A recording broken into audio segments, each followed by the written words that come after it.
Este programa es posible gracias al equipo conformado por Isabela Iturriza, Inmaculada Sebastiano, Carlos Javier Virgües, Juan Juárez, Fernando Camacho y Giancarlos Caraballo. También puedes seguir la transmisión en vivo en mundour.com. Debes buscar la pestaña de Radio en Vivo, bajar y darle clic en Unión Radio 90.3. Recuerda que nos puedes seguir en @mundourweb y @radioescuelaur.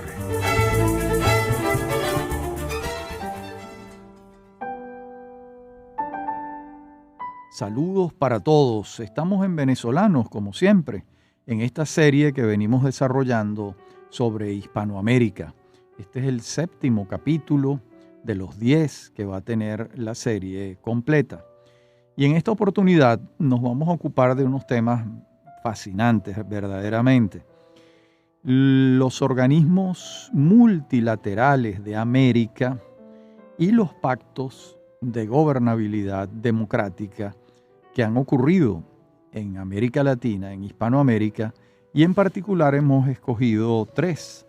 El Pacto del Frente Nacional en Colombia, el Pacto de la Concertación Democrática en Chile y el Pacto de Punto Fijo en Venezuela. De modo que ese va a ser nuestro programa.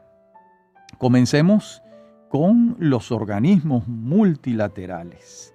Aunque no es americano, el primer ensayo mundial de un organismo multilateral es la llamada Sociedad de las Naciones, que se creó en 1922, después de la Primera Guerra Mundial, a instancias de los Estados Unidos, de otros países europeos, buscando mecanismos de diálogo, buscando mecanismos de concertación que impidieran una conflagración como la que ya había ocurrido entre 1914 y 1918.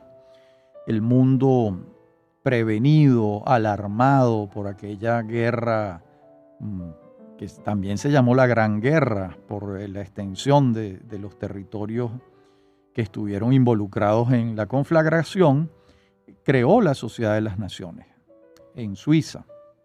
Se buscaba pues que el mundo tomara caminos dialogantes y que no fuese a las armas. Por supuesto, la Sociedad de las Naciones, en lo que estalla la Segunda Guerra Mundial en 1939, pues ya tenía muy poco sentido.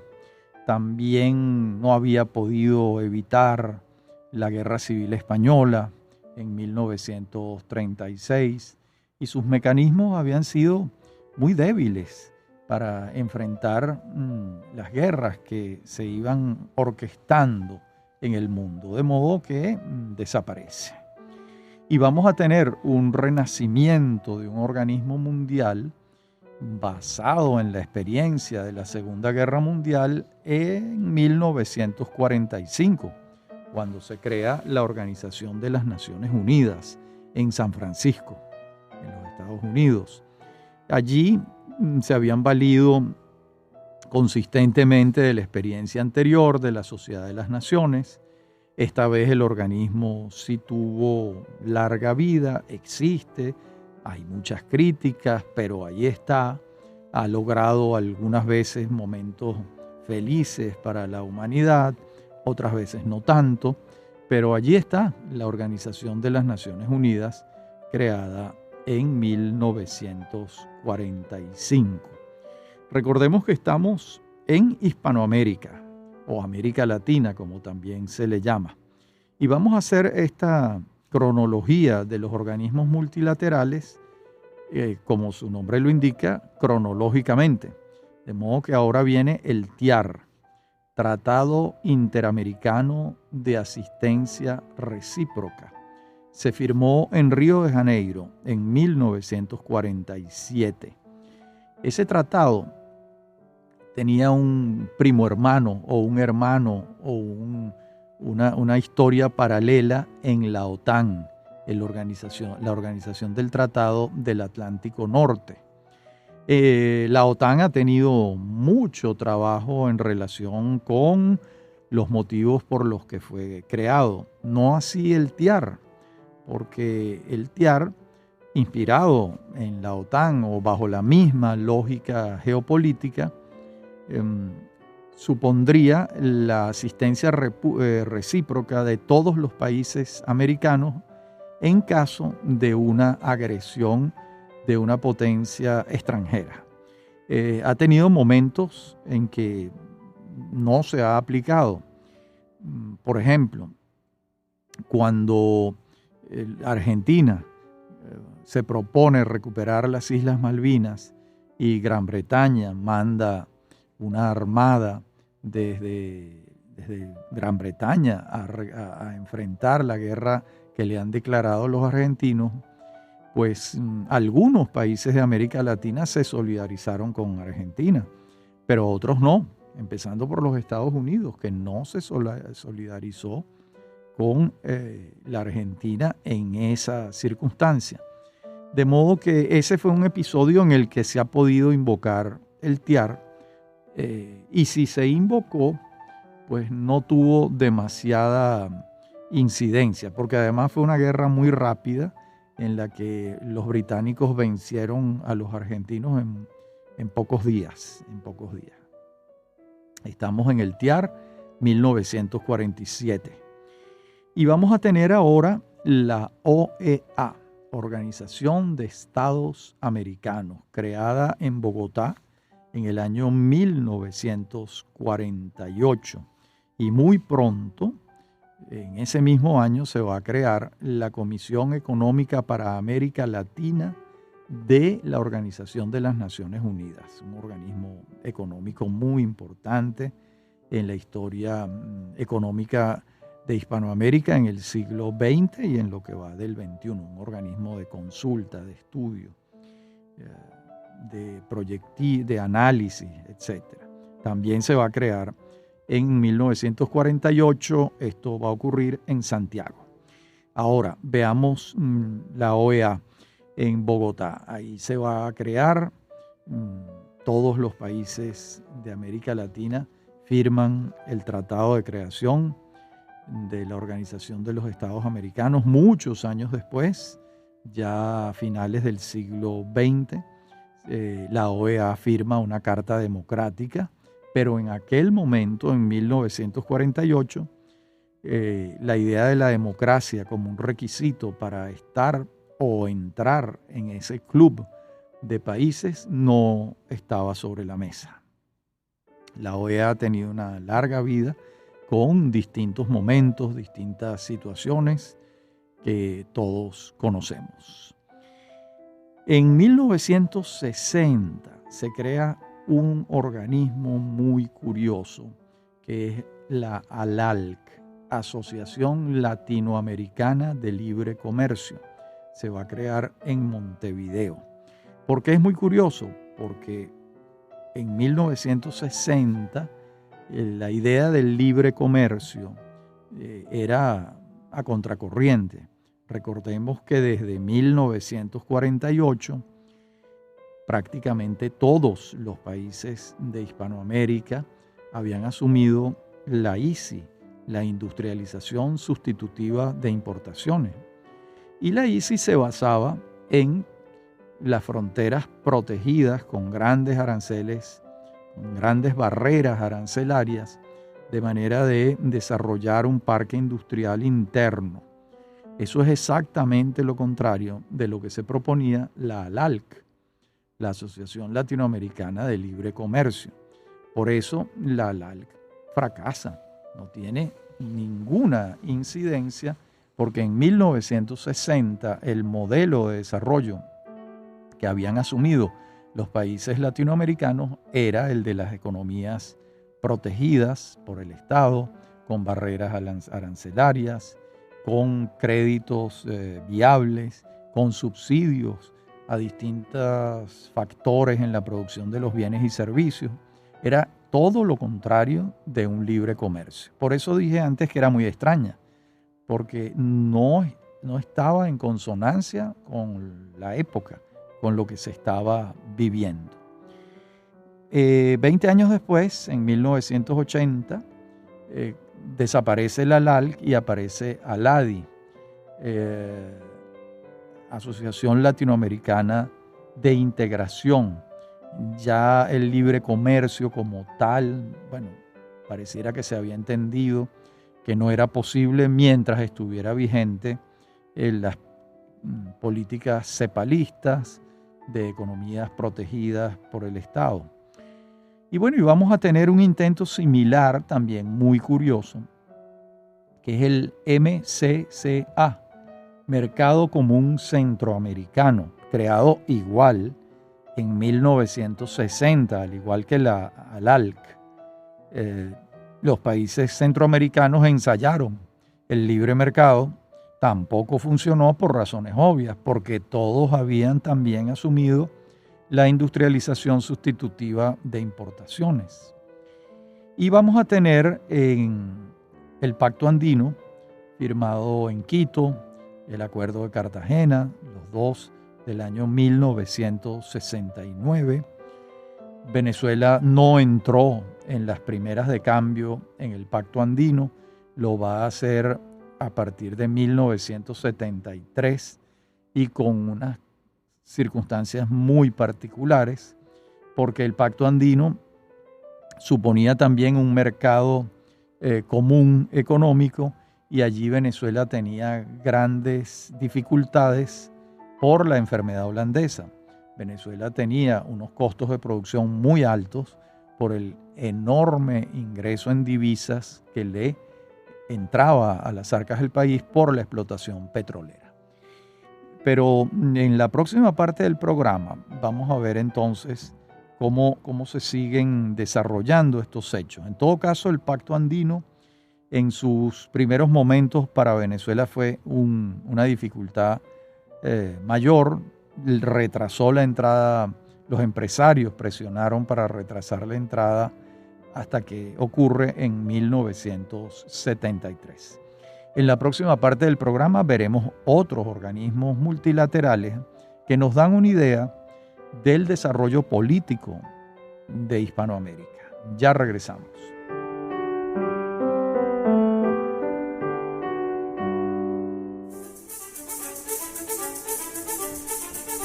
En breve continúa Venezolanos.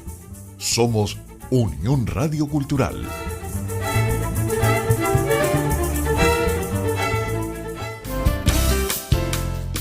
Estás escuchando Unión Radio Cultural.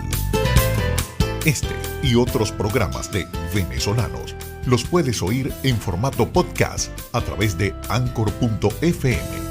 Para alguna sugerencia sobre este espacio, pueden escribirnos al correo rafaelarraiz@hotmail.com y en Twitter @rafaelarraiz.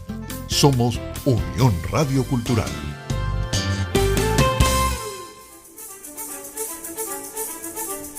Estamos de regreso con Venezolanos. Somos Unión Radio Cultural.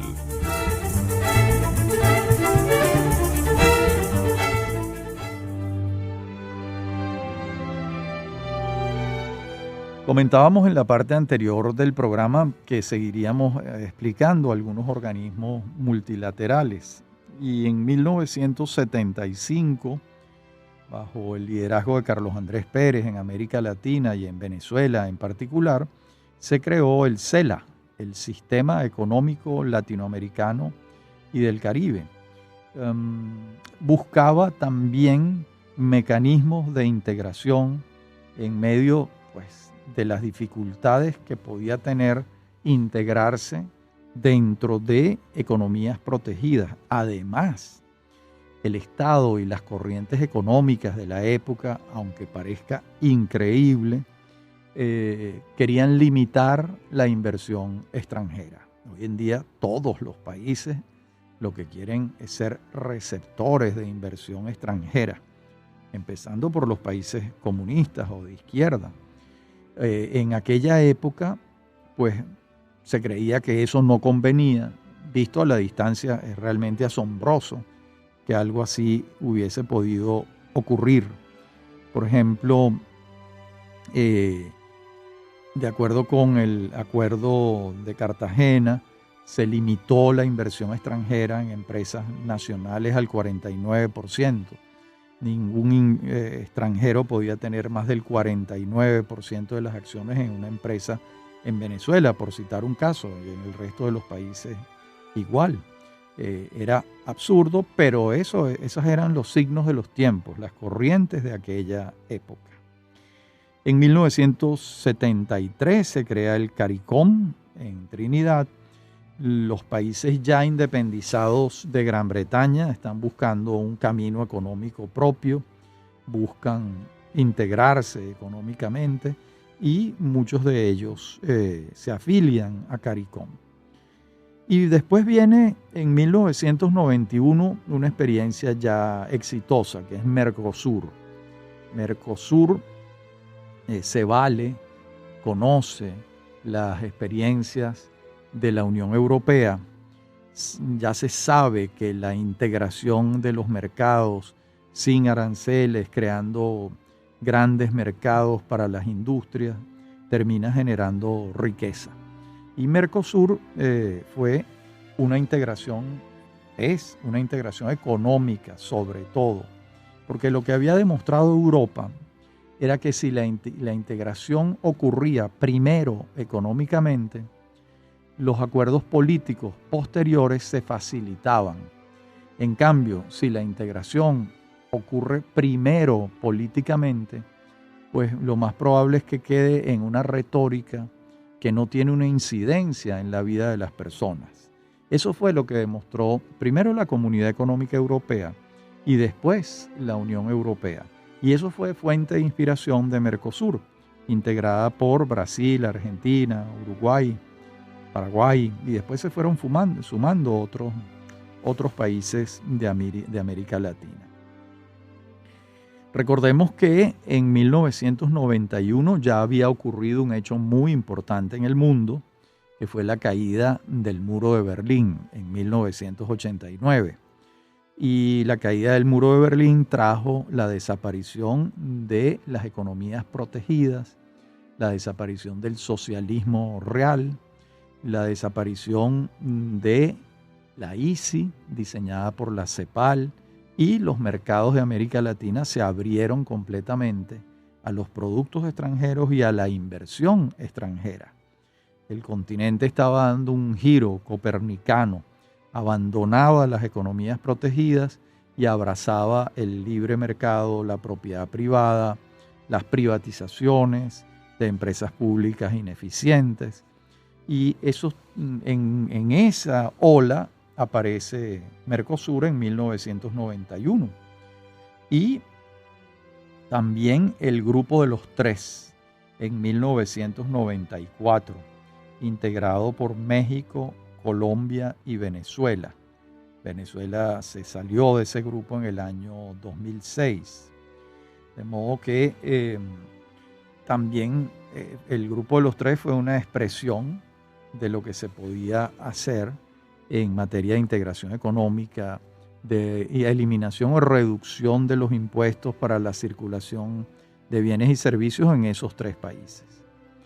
Y ya después, bajo la influencia de Hugo Chávez, se crea el ALBA en el año 2004, que ha sido una integración sobre todo política y de cooperación económica, pero no bajo los criterios del libre mercado o los criterios liberales, y entonces en la práctica ha tenido muy poca significación en la vida de la gente, ¿no? Algo similar ha ocurrido con UNASUR, creada en el 2008, o con la CELAC, UNASUR, Unión de Naciones del Sur, y CELAC, en este instante, pues no recuerdo exactamente las siglas que significan, es del año 2011, pero han tenido muy poca incidencia práctica porque no son integraciones económicas, sino son integraciones primero políticas, y eso realmente incide en lo político, pero no en lo económico. Y la última es la Alianza del Pacífico, creada en el año 2011, en un principio por México, Perú, Colombia y Chile. Después se han sumado otros países de Hispanoamérica que tienen costas en el Océano Pacífico, en la cuenca del Pacífico.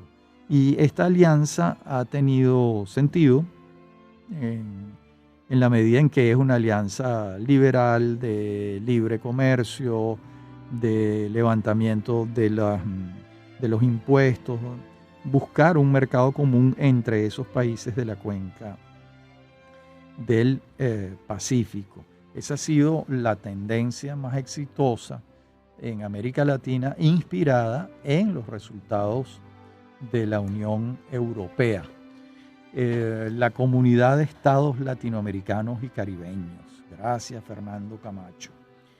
Eso es lo que significa CELAC, Comunidad de Estados Latinoamericanos y Caribeños. También fue creada bajo la égida, bajo la influencia política de Hugo Chávez en el año 2011. Y también está, aunque la dejé por el camino, la CAN, la Comunidad Andina de Naciones. Esa fue la manera como se reformó el pacto andino, el Acuerdo de Cartagena, y se firmó la CAN, Comunidad Andina de Naciones, en 1996. En Venezuela gobernaba Rafael Caldera por segunda vez. Esta organización fue de orden comercial, económica, tributaria, y tuvo extraordinarios resultados.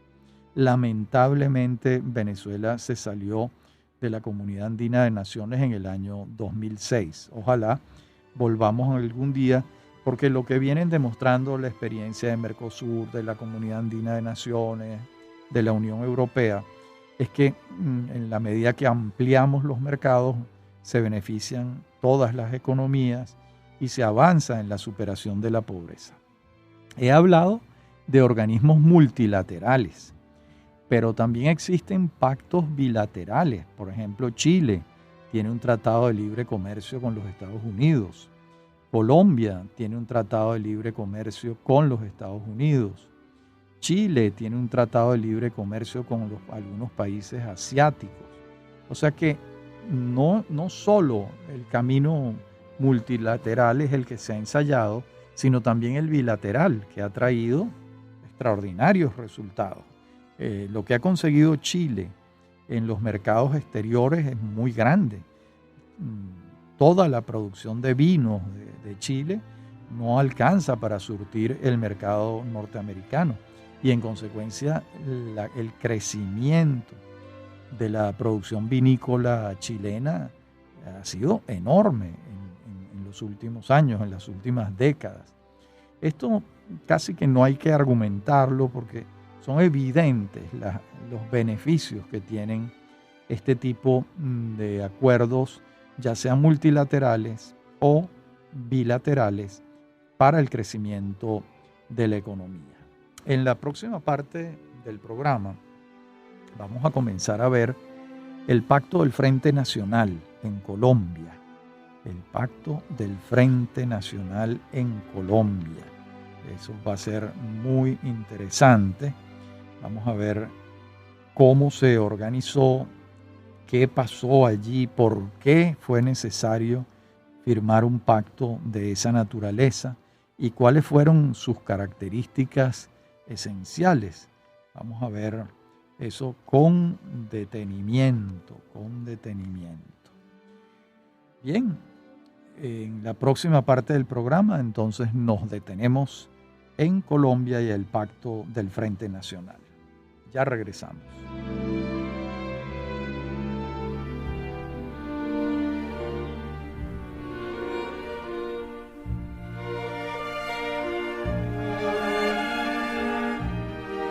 En la parte anterior del programa hablábamos del Pacto del Frente Nacional en Colombia. Vamos a dar contexto.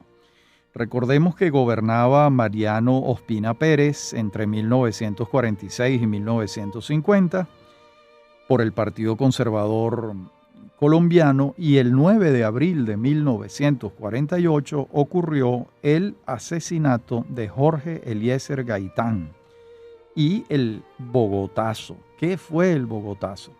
La indignación popular frente al asesinato del gran líder del Partido Liberal, que era la esperanza de los colombianos de a pie, vamos a llamarlos así, quemaron a la ciudad.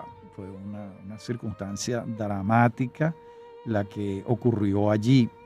Paradójicamente o coincidentalmente, en ese momento estaba reunida la asamblea que estaba creando la OEA en Bogotá. De modo que coincidieron ambos acontecimientos. Y a partir de allí, bueno, viene una situación bastante convulsa en Colombia a partir del 9 de abril de 1948. A Mariano Ospina Pérez lo sucede en la presidencia otro conservador, Laureano Gómez, que gobierna entre 1950 y 1951 y se retira por motivos de salud. Y lo sucede durante 2 años Roberto Urdaneta Arbeláez. Por cierto, estos Urdaneta colombianos son los mismos Urdanetas zulianos nuestros, de Rafael Urdaneta, son parientes. Y una vez que termina, es decir, una vez que se recupera de la salud, Laureano Gómez vuelve a la presidencia de la República en 1953. Y entonces ocurre que el general Gustavo Rojas Pinilla le da un golpe de Estado a Laureano Gómez y se inicia una dictadura en Colombia. Se convoca a una asamblea constituyente. Esta asamblea elige a Rojas Pinilla en junio de 1953 para el periodo 1954-1958. Hay que aclarar que no fueron unas elecciones democráticas porque no hubo voto universal directo y secreto, sino la elección de la Asamblea Constituyente del presidente de la República. Esta situación muy extraña en Colombia porque no había una tradición de dictaduras militares, escasísimos ejemplos en el pasado, alarmó, disparó los resortes democráticos colombianos. Y en 1956 tienen una primera reunión Laureano Gómez por el Partido Conservador y Alberto Lleras Camargo por el Partido Liberal en un balneario en España que se llama Benidorm. Y ellos acuerdan la paz allí. Porque recordemos que buena parte de el golpe de Estado de Rojas Pinilla a Laureano Gómez se debía a los permanentes enfrentamientos entre el Partido Liberal Colombiano y el Partido Conservador. Era una guerra declarada entre los dos partidos, pero no estoy hablando de una guerra verbal solamente, era una guerra. Entonces eso llevó a la intervención de los militares. Entonces volver a la paz democrática suponía que llegaran a un acuerdo Gómez y Lleras Camargo. Y eso fue lo que ocurrió en Benidorm. Y en 1957, entonces, se destituyó a Rojas Pinilla, se forma una junta militar o un gabinete paritario, 5 conservadores, 5 liberales y 5 militares liberales y 5 conservadores, de manera de hacer la transición hacia la democracia. ¿Quién destituye a Rojas Pinilla? Bueno, las fuerzas políticas y sobre todo las fuerzas militares que están de acuerdo con lo que viene tejiendo el pacto del Frente Nacional. Pero todavía no se ha firmado. El pacto se firma en julio de 1957 en otro balneario español que se llama Sitges. Por el nombre me parece que debe ser un balneario catalán. Entonces, ese pacto estableció un acuerdo electoral y de gobernabilidad por 16 años. Voy a explicarlo.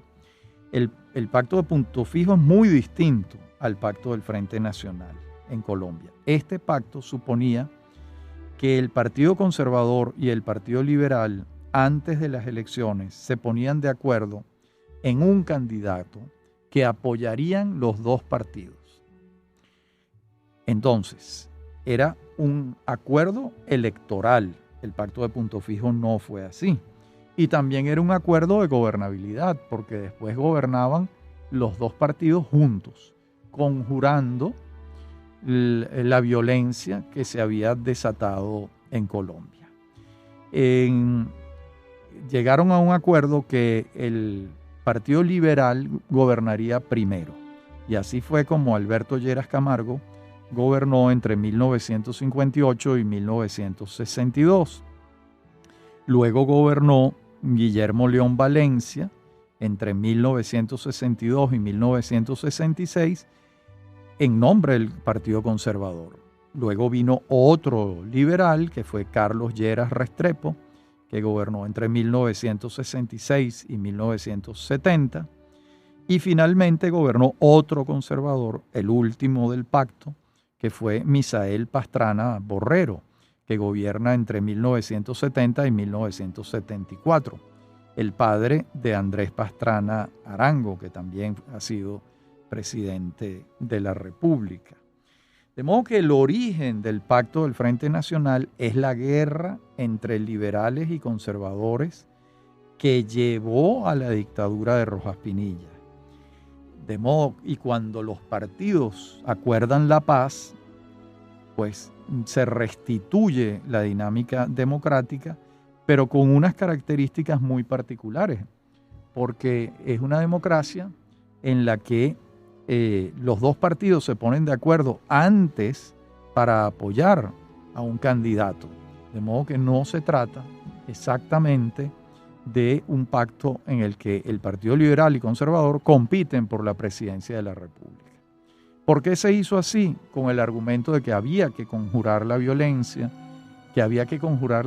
entre ellos. Y además, por el camino apareció un enemigo que no estaba en el mapa. ¿Cuál fue?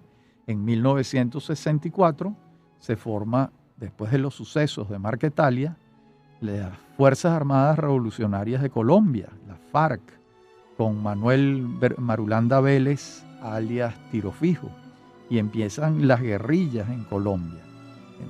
Estas guerrillas están desafiando desde la izquierda marxista, con armas, al poder constituido, establecido por los partidos liberal y conservador.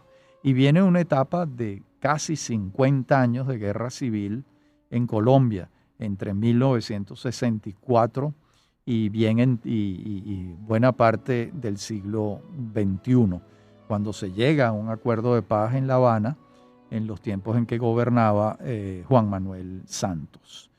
Pero si el Pacto de Frente Nacional se firma para llegar a un acuerdo de gobernabilidad y electoral, en el momento en que eso ocurre no estaba en el mapa la guerrilla, de modo que tuvo un elemento adicional.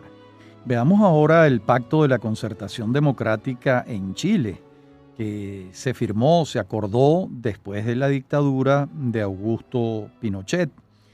Esta concertación fue integrada por un grupo de partidos de centro y de izquierda.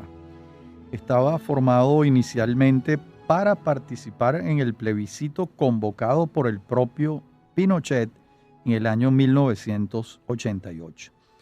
A Pinochet lo habían convencido de que iba a ganar el plebiscito, porque sus números eran muy buenos, había recuperado la economía y él estaba confiado en que lo ganaba y lo perdió.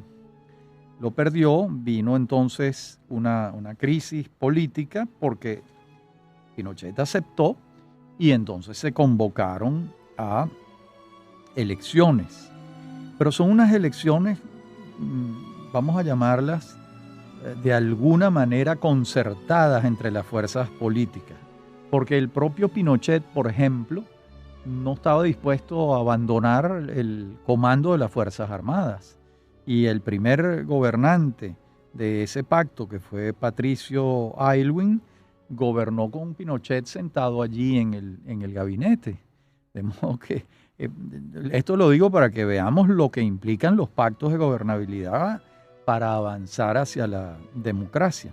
¿Quiénes integraban el Pacto de la Concertación? La Democracia Cristiana, sacó en ese momento 117,000 votos. El Partido por la Democracia sacó 108,000. El Partido Radical Socialdemócrata, lo que es una contradicción porque la socialdemocracia no es radical, tenía 80,000 votos. Y el Partido Socialista 113,000. Fíjense que había una división casi exacta de las fuerzas políticas en Chile, en 4 toletes, 4 partes casi iguales. Y le tocó, en esa primera presidencia, hubo un acuerdo entre estas fuerzas políticas y todas respaldaron a Patricio Aylwin de la Democracia Cristiana. Se cuenta que Ricardo Lagos, el líder del Partido Socialista, con un sentido común y una inteligencia particular, dijo: no podemos pasar de Pinochet a un gobierno socialista. Eso yo lo entiendo, el candidato debe ser Aylwin, a pesar de que el Partido Socialista tenía tantos votos como el Partido Demócrata Cristiano. Una expresión de sensatez política. Bueno, y gobernó Aylwin durante 4 años. Después vino en 1994 Eduardo Frei Ruiz Tagle. Y en 1998 Eduardo Frei, también de la Democracia Cristiana. Bueno, y en la próxima parte del programa, en la última parte, continuaremos viendo algunos aspectos del Pacto de la Concertación Democrática en Chile. Ya regresamos.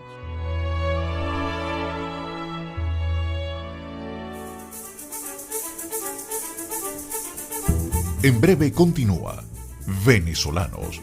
Somos Unión Radio Cultural.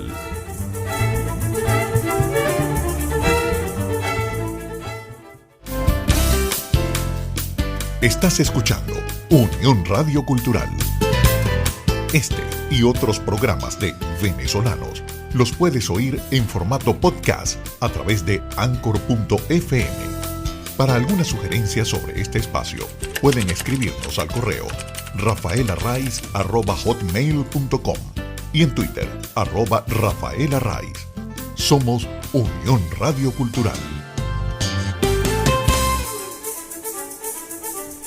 Estamos de regreso con Venezolanos. Somos Unión Radio Cultural.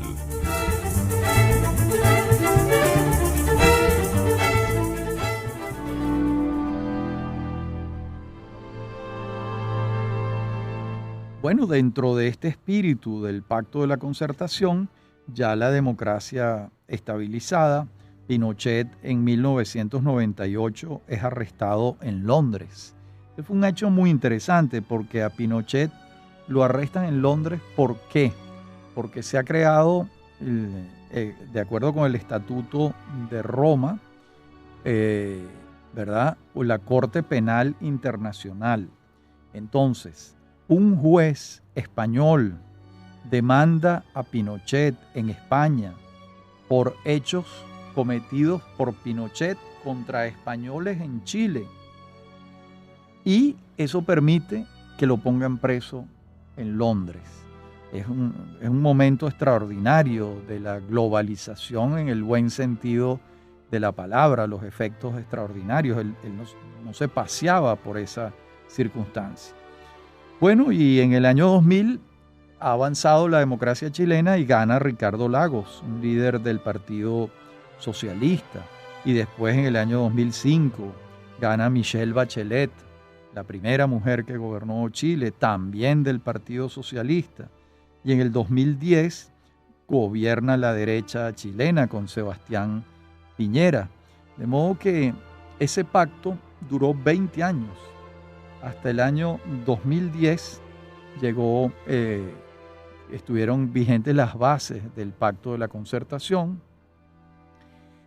que buscaba fundamentalmente que no regresara al poder la derecha pinochetista, militarista, autoritaria, pero comprendía la llegada de la derecha de Sebastián Piñera, que era una derecha democrática, que no estaba en plan de violación de los derechos humanos. Bien, y entonces llegamos al Pacto de Punto Fijo en Venezuela. ¿Cómo ocurre? ¿Qué diferencias tiene con el Pacto del Frente Nacional en Colombia? Que el Pacto de Punto Fijo, firmado el 31 de octubre de 1958, no es un pacto electoral. Es un pacto en el que las fuerzas que están compitiendo deciden gobernar conjuntamente, los tres partidos firmantes del pacto, Acción Democrática, URD y COPEI, independientemente de quién gane las elecciones. Eso es distinto a lo acordado en Colombia, que se acuerda antes el candidato ganador. Aquí no, aquí va a haber una elección universal, directa, secreta, y el vencedor va a gobernar con los otros dos partidos del pacto. Esto fue importante para Venezuela. Venezuela venía de 10 años de una dictadura militar, de gobiernos de facto, de Carlos Delgado Chalgó, de Germán Suárez Flamerich, de Marcos Pérez Jiménez, e instaurar la democracia no era fácil. Se necesitaba un acuerdo político entre los partidos que hacían vida política en Venezuela para adelantar un sistema democrático. Al igual que ocurrió en Colombia, en Venezuela también se presentó la guerrilla, la izquierda radicalizada, que pensaba que, como había ocurrido en Cuba, se podía llegar al poder por la vía de las armas. Y lo intentaron en Colombia, no lo lograron después de 50 años de intentos. Lo intentaron en Venezuela y en pocos años fueron derrotados. El pacto sirvió para defender al gobierno de Betancur, que Betancur gobernó en medio de un fuego cruzado. ¿Por qué digo esto? Porque lo adversaba la derecha prejimenista, el atentado de los próceres, donde casi pierde la vida, se orquestó, todo indica que se orquestó en Santo Domingo. Su archienemigo histórico, Rafael Leónidas Trujillo, un hombre de la derecha. Pero a la vez Betancur batallaba contra la guerrilla izquierdista. Y él estaba en el medio de aquel fuego cruzado. Hubo alzamientos militares, el porteñazo, el carupanazo, el barcelonazo. Muchos de estos alzamientos eran de militares que añoraban la dictadura de Pérez Jiménez, y otros eran de militares izquierdistas que buscaban el camino del poder por la vía de las armas. Esto lo tuvo que enfrentar Betancur, y cuando va a gobernar Raúl Leoni, ya los intentos insurreccionales, los golpes de Estado de la derecha militar han desaparecido, y Leoni se concentra en la derrota de las fuerzas guerrilleras de izquierda.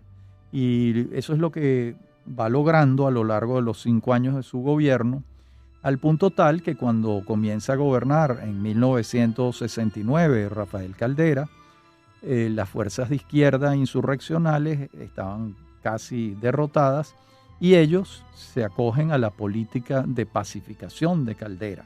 ¿En qué consistía?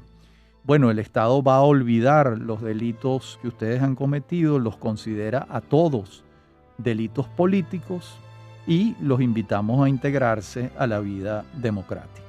Los que acepten estas condiciones, casi todos aceptaron, algunos no, se quedaron muchos años en la selva batallando en la guerrilla, pero en su mayoría aceptaron la pacificación. El pacto de Punto Fijo como tal duró poco, porque a los 2 años, cuando la OEA separa a Cuba de la OEA porque considera que Cuba ha incurrido en prácticas no democráticas, en ese momento el sector de izquierda de URD se separa del pacto de Punto Fijo. Y el gobierno de Betancur termina siendo un gobierno que la gente llamaba la guanábana, porque era verde por fuera, por el partido COPEI, y blanco por dentro, por el Partido Acción Democrática.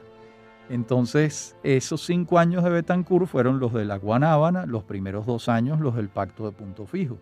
Y ya después Leoni, cuando gobierna, no gobierna con COPEI, gobierna con las fuerzas de Arturo Uslar Pietri, del FND, Frente Nacional Democrático. Pero fíjense que tenía la necesidad de gobernar pactando con otras fuerzas porque estaba enfrentando una insurrección guerrillera, estaba enfrentando un desafío bélico y necesitaba cohesionar a las fuerzas democráticas. Cuando ya se inicia la pacificación, Caldera no tiene la necesidad de gobernar con nadie, gobierna solo, no gobierna con ninguna otra fuerza política porque ya se han conjurado los desafíos que acecharon a Leoni y a Betancourt. Bueno, estos son los 3 pactos que hemos revisado en el día de hoy. El pacto del Frente Nacional en Colombia, el pacto de la Concertación Democrática en Chile y el pacto del punto fijo en Venezuela. Estos pactos inspiraron sobre todo el pacto de punto fijo y el pacto de Frente Nacional en alguna medida, los pactos de la Moncloa en España, porque España estaba saliendo de la dictadura de Franco con la muerte de Franco y requería un pacto para la constitución de una democracia efectiva, como lo ha logrado, y en buena medida conocieron la experiencia venezolana y colombiana y de algo les sirvió para orquestar una transición democrática allá. Estoy hablando de 1976, 77, 78. La figura central de esa concertación en España fue Adolfo Suárez. Y la figura central de las concertaciones en Chile, creo que en un comienzo fue Patricio Aylwin, y creo que alrededor de Betancourt se concitaron las fuerzas políticas con las que gobernó los primeros años de su gobierno, entre 1959 y 1961, y después Betancourt y Caldera, que terminaron ese periodo de Betancourt. Bueno, hasta aquí, amigos, estas explicaciones sobre los pactos de gobernabilidad, buscando la democracia en América Latina en distintas circunstancias históricas, y en los primeros 2 segmentos del programa revisamos todos los intentos, algunos fallidos, otros exitosos, de integración económica y política en Hispanoamérica. Allí revisamos todos los que han tenido éxito, los que han tenido un éxito menor, por qué han tenido éxito los que lo han tenido y por qué no los que no han logrado grandes realizaciones concertadas entre distintas naciones. Como siempre, ha sido un gusto hablar para ustedes. Hasta nuestro próximo encuentro.